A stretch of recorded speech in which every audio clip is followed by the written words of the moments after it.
Joining us now to discuss Common Core, its future nationally and in the Gem State, is Brian Watson, currently the chairman of the board of directors and mentor for Save Our Youth, board member and president of Brokers Benefiting Kids from Colorado.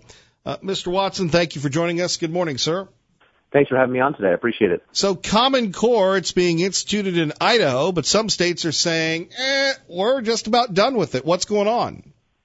Well, there was 46 states that signed on to the standards and agreed to implement them fully by this school year. By this year, though, 15 of the original 46 made efforts to withdraw, and 4 completely did. And so, basically this idea of Common Core, it was designed by the help of the Gates Foundation. They put in about $160 million to create these standards. And a lot of states and a lot of people aren't very happy with them.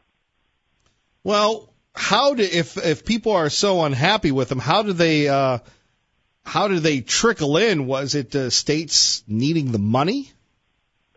Well, what really happened is that they got together. There was 25 individuals comprised mainly of test makers from the College Board and test publishers from ACT and Achieve. And basically they came up with these standards. And there were no teachers involved, no parents involved in this process until much later. And a lot of people are rebelling against it just because they feel it's a way of the powers that be out there to kind of shove standards down, that there's no real definition of whether these standards are actually going to be successful for kids getting into college and being successful in the program. There's a big difference between Common Core, which is this idea of, government and these standards being put in, versus core knowledge. And, core knowledge are, can kids read and write and have a certain level? And a lot of people believe that each state should help set those standards for what they want to see achieved for their children. But this idea of Common Core has really had a bad taste in a lot of people's mouths. Of course, the folks here in Idaho would argue, sir, that hey, bright lights, big city, our standards have fallen behind. We can't sufficiently train our kids, so let's take our direction from the feds. Well, and again, I think that should be a states' rights issue. If the people of the state want to do that, and that's something they want to go forward on, then that state should follow the standards that it believes are going to be the most impactful and beneficial for their kids. If the issue really becomes this idea of, who is best to decide the future for those kids, and a lot of people believe that, again, it's a states' rights issue, and the state should help decide that. Many people are concerned about the growing data collection, even people that are proponents of Common Core.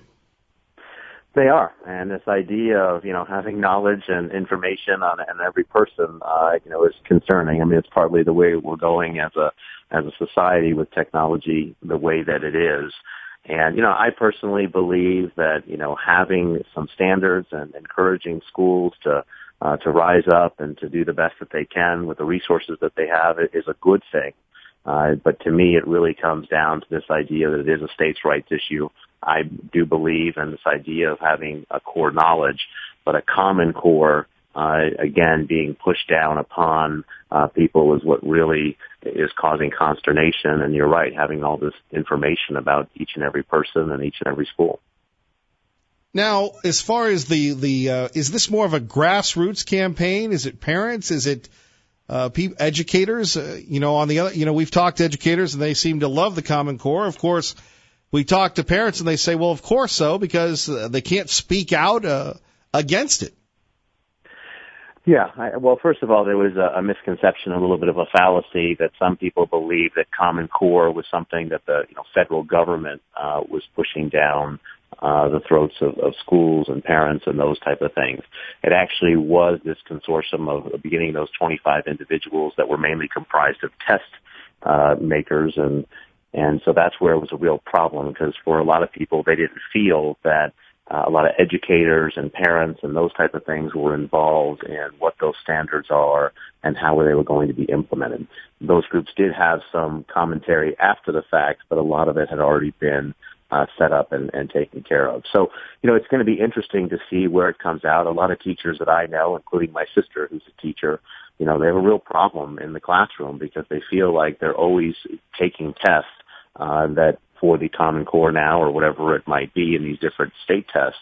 And so they're spending more time taking tests than necessarily teaching, as adding more burden for the teachers in the classroom. Again, I think we all can agree that there should be some type of a measurement, some type of standards put in to make sure that our kids are being educated properly. And, my hats go off to teachers because it's a tough job that they have in the classroom, and it's such an important job as well.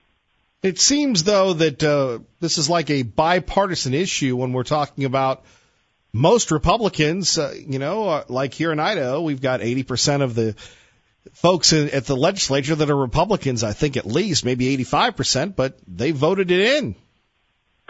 They did. I think a lot of people did. Again, 46 of the states wanted to do it originally. And again, I think that everybody can agree that there is an issue with education in America, and it needs to be addressed. And so I think for a lot of people, having standards and understanding what we're measuring to see if successful results are being achieved is important, and to figure out what that looks like.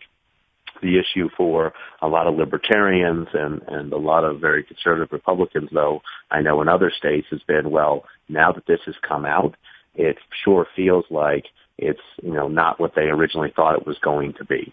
And that is this idea that it's, is it pushing a certain curriculum, making every, school and child learn a certain, or read a certain book, for instance, versus can you read? And so I think a lot of people are taking a second, harder look at it to decide if it really makes sense for them or not. And again, there's been a backlash already with 15 states, and it'll be interesting to see if it continues to be implemented and if this holds on or not. Well, let's get your review of this ad here.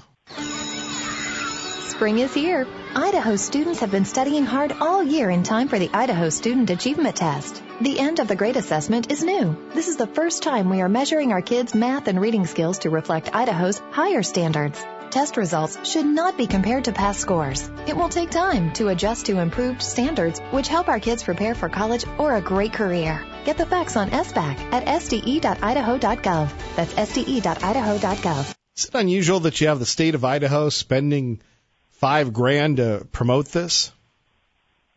Well, it is. I mean, again, and that's taxpayer dollars. So they're using taxpayer dollars to promote a program that, they believe is hopefully going to have an impact and have measurable impact. Again, I think each state should have the ability to decide, is that they're going to have their own standards and have a state test, or do they want to use Common Core or some other method to test their students? But clearly, that ad is trying to make it and put it in a positive light. It's also trying to cover their backsides by saying that, this test does not compare to any previous tests, and we're focusing on improvement. So it'll be interesting to see what the results are. But if the people of Idaho decide that, then, obviously that's something that they should move forward with. And a lot of people shouldn't have any problem with that. It's just making sure that you're understanding what test are you using and what are those measurement standards going to be. Mr. Watson, thank you for your insight. Thank you very much.